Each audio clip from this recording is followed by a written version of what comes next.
Ako si Dr. Mila de la Paz at sa mahigit 3 dekada na inilaan ko sa pagtulong sa mga kababaihang may edad na harapin ang mga pagsubok ng pagtanda, nais kong talakayin ang isang paksa na madalas ay nababalot ng katahimikan, ngunit may malaking epekto sa kalusugan at kapakanan, lalo na pagkatapos ng edad 60. Hindi ako narito para takutin kayo, kundi para magbahagi ng napakahalagang impormasyon, gabayan kayo, at marahil iligtas pa ang inyong buhay. Napakarami ko nang nakitang kababaihan na nagdusa dahil sa mga bagay na hindi nila alam. Hayaan ninyong magbahagi ako ng isang kwento na naglalarawan nito. May isang babae 72 taong gulang, retiradong guro mula sa Batangas, nasa mabuting kalusugan, nag-aalaga pa nga siya ng kanyang hardin araw-araw. Ngunit isang umaga, natagpuan siya ng kanyang anak na walang malay sa sahig ng kanilang silid tulugan. Ang sanhi ng kanyang pagkamatay ay hindi atake sa puso o stroke. Ito ay isang tahimik at mapanganib na pagkakamali na nagawa niya habang nagsasalsal. Oo, tama ang narinig ninyo. Isang bagay na marahil ay ginagawa na ng marami sa inyo. Sa buong buhay ninyo isang bagay na pribado pamilyar at tila hindi nakakapinsala ay maaaring maging nakamamatay pagkatapos ng edad 60. Malamang ay nasabihan na kayo na ang pagsasalsal ay ligtas, natural at malusog pa nga, at totoo iyon. Ngunit pagkatapos ng edad 60 nagbabago ang mga patakaran. Ang inyong puso ay hindi na kasing lakas ng dati, ang inyong mga daluyan ng dugo ay hindi na kasing flexible, at ang inyong hormonal na estado ay lubos nang naiiba. Ang mga gawin na dati tila hindi nakakapinsala ay maaari na ngayong maging parang bombang orasan na anumang oras ay maaring sumabog. Maaring hindi ninyo maramdaman ang mga babala, maaring walang sakit, walang mga pahiwatig, ngunit sa loob ng inyong katawan, maaring may tahimik na pinsalang nabubuo.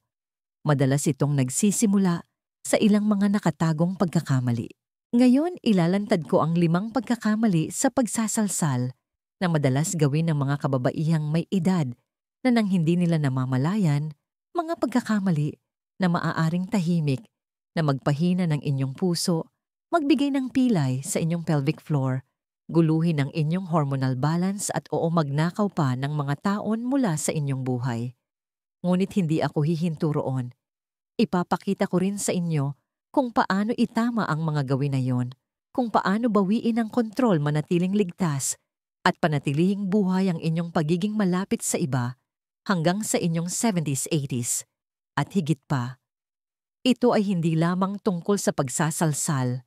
Ito ay tungkol sa pagprotekta sa inyong katawan, pagpapanatili ng inyong dignidad, at pagbibigay galang sa mga taon na pinaghirapan ninyong mabuhay. Ang katotohanan ay karamihan sa mga kababaihan ay hindi namamalayan na mali ang kanilang ginagawa hanggang sa huli na ang lahat. Gagabayan ko kayo sa bawat pagkakamali, simula sa pinakamapanganib. Kaya't pakiusap magbigay ng buong atensyon dahil ang matututunan ninyo ngayon ay maaring magpahaba ng inyong buhay. Bago tayo magsimula, kung nagmamalasakit kayo sa pagprotekta ng inyong kalusugan at pananatiling may kaalaman sa mga paksang kinatatakutang pag-usapan ng karamihan, pindutin na ang subscribe button at i-on ang notifications. Ang espasyong ito ay ginawa para sa mga babaeng tulad ninyo. At kung ang mensaheng ito ay tumatagos sa inyo, i-type ang 1 sa mga komento para ipaalam sa akin na narito kayo at nakikinig. Kung sa tingin ninyo ay may kulang, i-type ang 0. Laging handa akong mag-improve at pagsilbihan kayo ng mas mahusay. Ngayong nauunawaan na ninyo ang nakatagong panganib, isa-isahin natin ang 5 tahimik na pagkakamali na madalas gawin ng mga babaeng lampas, 60 anyos, habang nagsasalsal, mga pagkakamaling tahimik na nagnanakaw ng inyong lakas, sumisira sa inyong puso, at maaaring magpaikli pa ng inyong buhay nang walang babala. Magsimula tayo sa isa na naglalagay ng pinakamatinding biglaang pilay sa inyong puso. Unang pagkakamali, Pagpigil ng hininga o pag-iri habang nararating ang sukdulan. Ito ay isang bagay na halos hindi iniisip ng karamihan sa mga kababaihan, lalo na pagkatapos ng isang buong buhay na nakagawian. Nararamdaman ninyo ang pagigting naninikip ang inyong mga kalamnan, humihinto ang inyong paghinga, at sa huling sandaling iyon, ang buong katawan ninyo ay umiiri para sa kaligayahan. Tila normal, tila hindi nakakapinsala. Ngunit paano kung sabihin ko sa inyo na ang mismong kilos na ito, ang simpleng pagpigil ng hininga at sobrang pag-iri habang nararating ang sukdulan, ay maaring tahimik na nagbabawas ng mga taon sa inyong buhay. Makikita ninyo pagkatapos ng edad 60, hindi na tumutugon ang inyong puso tulad ng dati. Ang mga daluyan ng dugo na dating madaling bumaluktot ay mas matigas na ngayon, mas marupok. Ang kalamnan ng inyong puso ay mas vulnerable. Kaya kapag kayo ay umiiri, nagtitiimbagang pinipilit ang inyong pelvic floor at nakakalimutang huminga sa mga huling segundo ng sukdulan, inilalagay ninyo ang inyong cardiovascular system sa ilalim ng matindi at biglaang stress. Ito ay ang parehong pisyolohikal na pilay na nararanasan ng inyong katawan sa pagbubuhat ng mabigat. Ngunit sa kasong ito, pinalalaki pa ito ng pagkaantig mataas na presyon ng dugo at paglabas ng adrenaline. Mayroon akong mga pasyente mga babae sa kanilang 60s at 70s na lumapit sa akin matapos makaranas ng paninikip ng dibdib, pagkahilo, at kahit pagkahimatay, pagkatapos mag-masturbate. Isang babae, 74 taong gulang, mula sa Cebu, ang bumagsak sa kanyang banyo. Wala siyang history ng problema sa puso, ngunit habang nasa sukdulan, pinigil niya ang kanyang hininga. Nang sobrang lakas na nagdulot ito ng biglaang pagtaas ng presyon ng dugo na pumutok sa isang ugat sa kanyang utak. Nakaligtas siya, ngunit halos hindi. Hindi na niya kayang alagaan ang kanyang minamahal na hardin. Hindi niya kailanman inakala na ang isang pribadong sandali ng kasiyahan ay maaaring magtapos sa permanenteng kapansanan. Iyon ang halagang binayaran niya at nakalulungkot, hindi siya nag-iisa. Ang pinsala ay madalas na nagsisimula ng banayad maliliit na punit sa mga daluyan ng dugo, maliliit na yugto ng hindi regular na tibok ng puso, bahagyang pagbaba ng daloy ng oxygen sa utak. Wala sa mga ito ang nararamdamang mapahanganib sa sandaling iyon, ngunit sa paglipas ng panahon ito ay naiipon. Pinapagod nito ang inyong katawan. Pinaiikli nito ang inyong buhay ng tahimik ng walang ingay. Kaya kung napapansin ninyo ang inyong sarili na naninigas umiiri o nagpipigil ng hininga, kapag nararating ang sukdulan itigil ninyo. Matutong huminga habang nakakaramdam ng kasiyahan. Luwagan ang inyong mga kalamnan. Hayaan itong mangyari ng natural. Ang inyong katawan ay hindi isang makina. Kailangan nito ng kahinahunan, hindi ng puwersa, lalo na ngayon. Ngunit iyan ay isang pagkakamali lamang.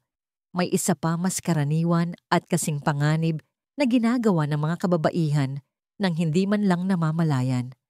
At karaniwan itong nangyayari sa gabi kapag walang nakatingin. Kung narito pa rin kayo at tumatagos sa inyo, ito i-type ang 1 sa mga komento para ipaalam sa akin na sinasamahan ninyo ako sa paglalakbay na ito. Ngayon magpatuloy tayo dahil ang susunod na pagkakamali ay mas mapanganib pa kaysa sa nauna. Ikalawang pagkakamali pagsasalsal kapag pagod na pagod, dehydrated o mahina ang katawan. Madalas itong nangyayari sa katahimikan hating gabi kapag madilim na ang bahay at hindi mapakali ang isip. Maraming kababaihang may edad na lalo na ang mga namumuhay mag-isa o tahimik na nakikipaglaban sa pagkabalisa o insomnia ay bumabaling sa pagsasalsal hindi lamang para sa kasiyahan, kundi para sa ginhawa isang paraan upang maibaling ang atensyon mula sa sakit, isang paraan upang makatulog, isang paraan upang punan ang kawalan. Ngunit heto ang hindi na pagtatanto ng karamihan, ang pagsasalsal kapag ang inyong katawan ay pagod na pisikal man o emosyonal ay hindi lang hindi malusog. ito ay maaring maging mapanganib. Sa edad na 60 lumiit na ang kakayahan ng inyong katawan na makabawi. Kumikitid ang espasyo para sa pagkakamali. Kapag kayo ay dehydrated, kulang sa tulog, o hindi nakakain ng maayos, kahit na ang bahagyang pisikal na gawain ay maaring mag-overload sa inyong nervous system. Ang mga organo tulad ng puso at utak ay nagiging mas sensitibo sa mga pagbabago sa presyo ng dugo, bilis ng tibok ng puso at hormonal fluctuation. At ang sukdulan bagamat maikli ay nagpapadala ng mga alon sa buong katawan, nagpapataas ng adrenaline, nagpapakipot ng mga daluyan ng dugo at nagpapabilis ng tibok ng puso. Naaalala ko ang isang babaeng nagngangalang Letty 68, taong gulang na dumating sa aking opisina na may mga pasa at nanginginig. Nahimatay siya sa kanyang banyo pagkatapos magsalsal sa kalagitnaan ng gabi. Walang alak, walang droga pagod, at mababang blood sugar lang. Tumama ang kanyang ulo sa lababo sa pagbagsak. Ang scan ay nagpakita ng bahagyang pagdurugo sa utak. Nakaligtas siya, ngunit halos hindi at lahat, dahil pinilit niya ang kanyang katawan kahit na sumusuko na ito. Ang kabayaran sa pagwawalang bahala sa mga senyales ng ating katawan ay hindi laging agaran, ngunit ito ay naiipon. Ang mga sandaling ito ng pagpupumilit sa kabila ng pagod ay tahimik na sumisira sa inyong panloob na katatagan. Pinapahina nito ang inyong cardiovascular resilience. Nag-aambag ito sa pagkahilo, hindi regular na tibok ng puso at nabawasang daloy ng oxygen sa mahahalagang organo. Ang pinsala ay dahan-dahang nadaragdagan ng tahimik. Maaaring hindi ninyo nakikita ang panganib sa ilang minuto ng panggabing ginhawa, ngunit nararamdaman ito ng inyong katawan. At kapag ito ay halos wala ng laman, ang dagdag na stress na yon ay nagiging isang banta, hindi isang benepisyo. Kaya narito ang katotohanan ng kasiyahan ay hindi dapat makuha sa kapinsalaan ng inyong kaligtasan. Kung nararamdaman ninyong pagod, nahihilo gutom o emosyonal na hindi matatag maghintay, ibalik ang inyong lakas, uminom ng tubig, magpahinga. Karapat-dapat ang inyong katawan sa paggalang na iyon. At kung sa tingin ninyo ay madaling iwasan ang pagkakamaling ito, mag-isip muli dahil ang susunod ay hindi lamang nakakasama sa inyong katawan. Binabago nito ang takbo ng inyong utak sa mga paraan na hindi na nakakabawi ang karamihan sa mga kababaihan. Ikatlong pagkakamali paggamit ng pornografiya na nakakasira sa brain chemistry mo. Nagsisimula ito ng simple. Marahil ay nag-iisa kayo isang gabi, hindi makatulog. Nag-scroll kayo, nag-click at may lumabas na video isang bagay na mas matindi kaysa sa nakasanayan ninyo. May naramdaman kayong muli, bago ka pa napanabik matingkad. Kaya bumabalik kayo kinagabihan at sa susunod pa.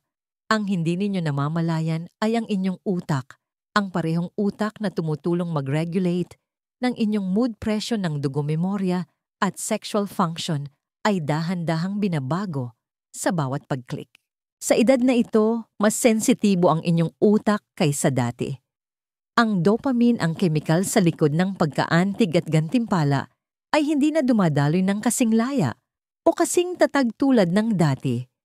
Kapag binabahan ninyo ito ng matinding stimulation, malalakas na tunog, mabilis na pagpapalit ng eksena, mga hindi makatotohanang sitwasyon, nag-o-overreact ang inyong sistema.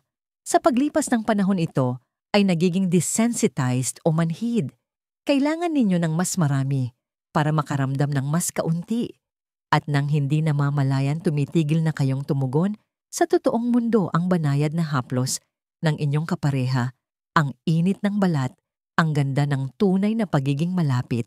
Nakita ko na ito ng paulit-ulit mga kababaihang may edad na pumapasok sa klinika na bigo at nalilito. Hindi na sila makaranas ng kasiyahan kasama ang kanilang asawa kahit na hinahangad nila ang pagiging malapit. Pakiramdam nila ay manhid sila malayo ang damdamin. Ang kanilang isipan ay puno ng mga imahe na hindi nila maalis, ngunit ang kanilang mga puso ay pagod na at ang kanilang mga katawan din. Ang kabayaran sa pagkakamaling ito ay hindi lamang nawawalang intimacy, ito ay nawawalang kalusugan. Ang talamak na sobrang stimulation ay naiugnay sa nabawasang daloy ng dugo sa prefrontal cortex, ang mismong bahagi ng inyong utak na responsable sa paggawa ng desisyon, pagkontrol ng emosyon at haba ng buhay. Oo, haba ng buhay. Sa paglipas ng panahon, nagdudulot ito ng pagkapagod, depression, paghina ng memorya, at mas mataas na panganib para sa maagang cognitive disorders. Maaaring iniisip ninyo na ito ay hindi nakakapinsala, na wala kayong sinasaktan. Ngunit ang katotohanan ay sinasaktan ninyo ang inyong sarili ng tahimik at dahan-dahan. Ang pinsala ay hindi nakikita sa isang gabi. Nakikita ito sa mga bagay na hindi ninyo na nararamdaman, sa kagalakang hindi ninyo na nararanasan, sa mga tao na lumilipas nang hindi ninyo namamalayan. Kaya tanungin ang inyong sarili, sulit ba ito? At kung sa tingin ninyo ay isipan ninyo lang, ang apektado mag-isip muli. Dahil ang susunod na pagkakamali ay umaatake sa isang bagay na mas vulnerable pa, isang bagay na binabaliwala ng karamihan sa mga kababaihan hanggang sa huli na ang lahat ang inyong pelvic floor. Ang nangyayari diyan ay maaring magbago sa natitirang bahagi ng inyong buhay. Kung nanonood pa rin kayo at tumatama sa inyo ang mensaheng ito, i-type ang 1 sa mga komento para ipaalam sa akin na kasama ko pa rin kayo. Ngayon magpatuloy tayo dahil ang ika-4 na punto ay nagbubunyag ng isang panganib na hindi inaasahan ng karamihan sa mga kababaihan. Ika-4 na pagkakamali, pagbabaliwala sa mga babala mula sa iyong pelvic floor. Hindi ko na mabilang kung ilang beses na may mga kababaihang may edad na umupo sa harap ko sa aking opisina na minamaliit ang kanilang discomfort na may kasamang kabadong tawa. Bahagi lang ito ng pagtanda, di ba? Sabi nila. Ngunit ang katotohanan ang kadalasang binabaliwala ng mga babae bilang mga karaniwang bagay na dulot ng edad ay madalas na desperadong pagtatangka ng katawan na magbigay ng alarma. At wala nang mas totoo rito kaysa sa pelvic floor. Pagkatapos ng edad 60 ang inyong pelvic floor ang grupo ng mga kalamnan sa ilalim ng inyong balakang na sumusuporta sa pantog at matris ay nagiging mas vulnerable, mas madaling manghina, sumakit at magkaroon ng dysfunction. Ngunit ang mga senyalis ay hindi laging dramatiko. Marahil ay nakaramdam kayo ng bahagyang pananakit sa inyong balakang pagkatapos ng sukdulan. Marahil ang orgasm ay biglang naging iba, hindi gaanong matindi o masakit pa nga. Marahil ay nakakaramdam kayo ng kakaibang bigat mula sa loob. Marahil ay napapansin ninyo ang kaunting pagtagas ng ihi pagkatapos magsalsal. Ang mga ito ay hindi nagkataon. Ito ay mga babala. Ang pagsasalsal na may mahina o pilay na pelvic floor ay maaaring lalong magpalala sa kondisyon. Bawat pag-urong sa panahon ng orgasm ay naglalagay ng stress sa mga kalamnan na ito. Kung sila ay mahina na nanganganib kayo sa mga micro-tear, mas matinding sakit at pangmatagalang dysfunction. Ang kahinaang iyon ay hindi nananatili sa isang lugar. Dahan-dahan itong nagdudulot ng mga problema sa pagkontrol ng pantog, pagluslos ng pelvic organ prolapse at maging ng talamak na pananakit.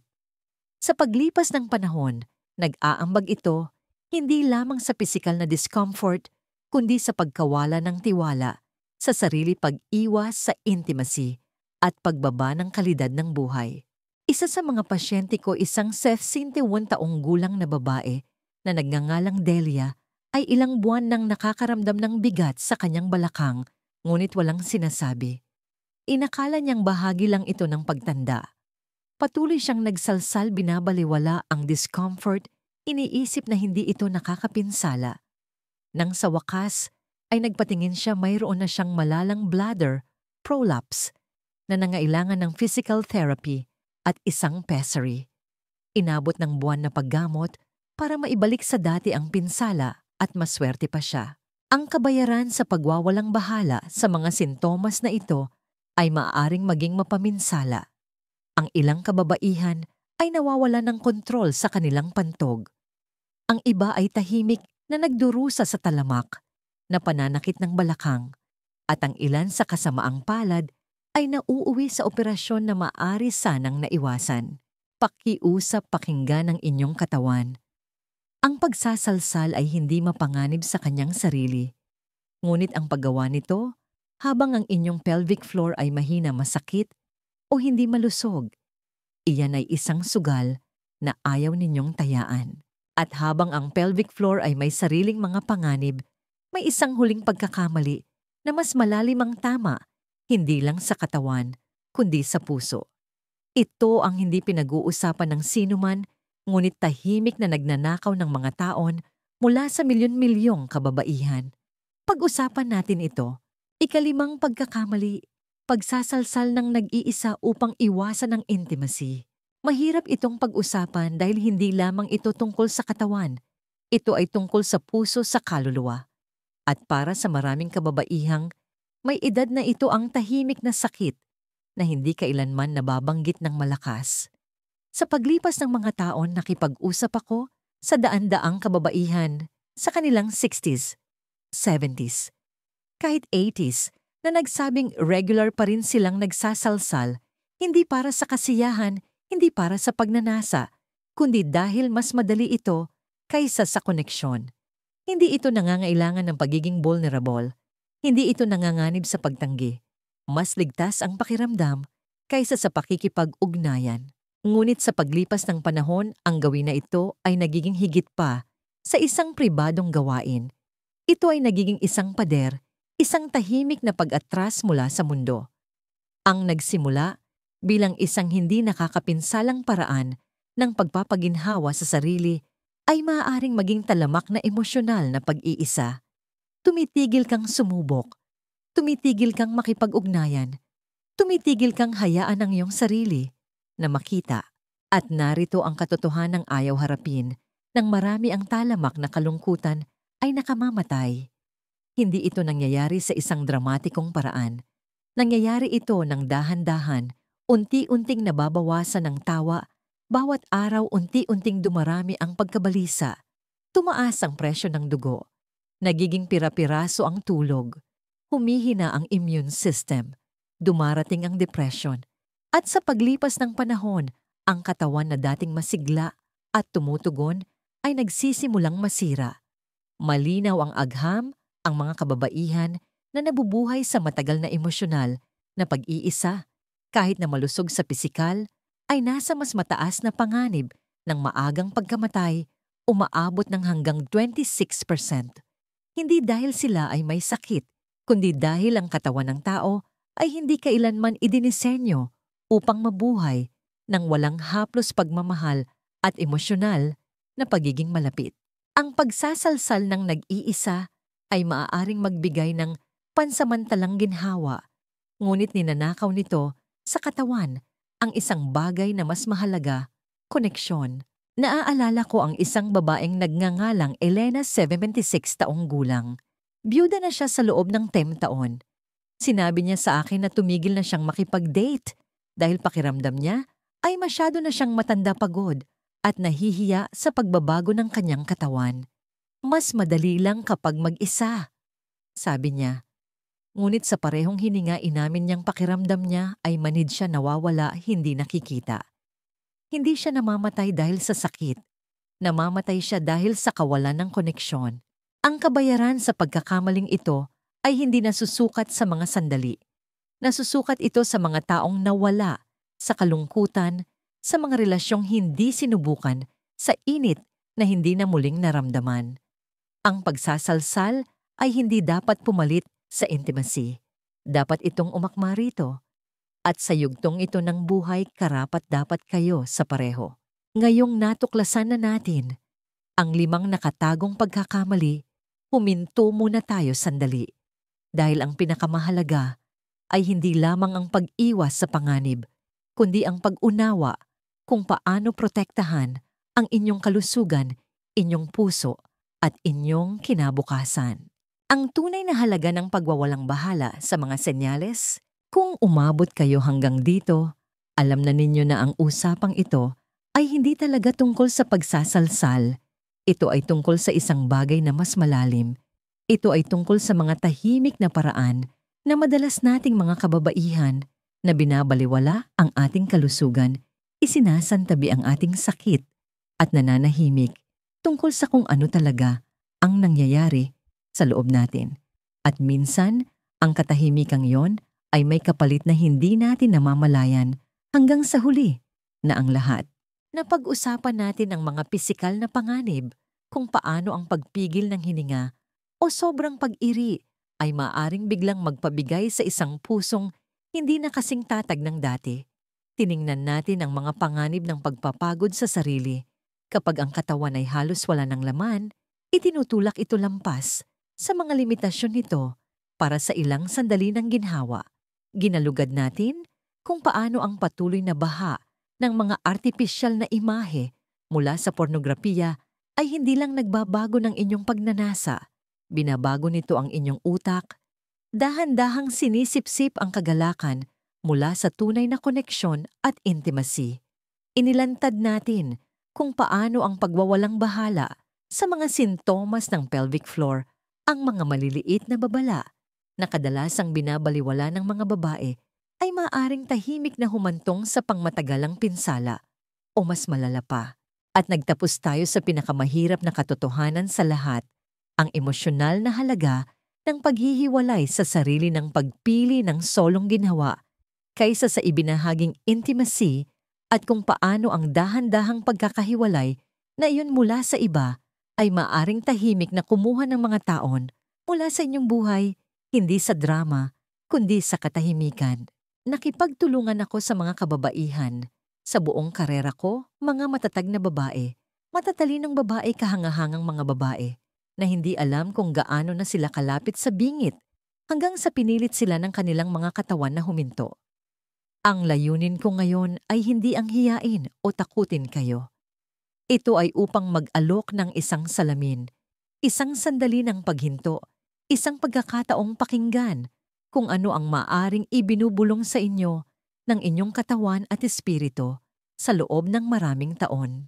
Hindi kayo sira, hindi kayo masyadong matanda, at hindi kayo nag-iisa. Ngunit ngayon na ang panahon upang huminto sa pagkilos ng automatiko. Simulang bigyang pansin kung paano ninyo hinahawakan ang inyong sarili, kung paano ninyo inaalagaan ang inyong sarili, at kung paano kayo nananatiling konektado sa mundo, sa inyong paligid. Dahil ang inyong buhay, ang inyong tunay puno, at makabuluhang buhay ay nasa inyong mga kamay pa rin. Huwag hayaang nakawin ng mga tahimik na pagkakamaling ito ang bagay na pinaghirapan ninyong ingatan. Karapat-dapat kayo sa kalusugan. Karapat-dapat kayo sa koneksyon. At higit sa lahat, karapat-dapat kayo sa oras-oras na hindi tahimik na lumilipas. Heto ang isang mahalagang aral sa buhay na natutunan ko at nais kong ibahagi. Ang tunay na lakas sa ating pagtanda ay hindi ang hindi pagkakamali. Ito ay ang pagkilala sa mga panganib, ang matalinong pakikinig sa ating katawan, at pagkakaroon ng lakas ng loob na gumawa ng mga pagbabago gaano man kalalim ang ating mga nakagawian. Ito ay tungkol sa pagpili ng buhay, koneksyon, at kalusugan araw-araw. Gawin ang pagbabago ngayon dahil hindi pa huli ang lahat para magsimulang mamuhay ng mas mabuti, mas puno, at mas matagal. Kung ang mensaheng ito ay nagsalita sa inyo pakiusap, huwag itong sarilinin. Mag-subscribe i-on ng notifications para hindi kayo mahuli sa mga mahahalagang impormasyon at ibahagi ang artikulong ito sa ibang babae sa inyong buhay, isang kaibigan, isang kapatid, isang ina na kailangang marinig ito. At kung kasama ko pa rin kayo at nagkaroon ito ng epekto, i-type ang "still here" sa mga komento sa ibaba. Gusto kong malaman kung sino ang nakikinig, kung sino ang handang kontrolin ang sitwasyon at kung sino ang pumipili ng buhay kaysa sa katahimikan. Ang inyong kapakanan ay sulit.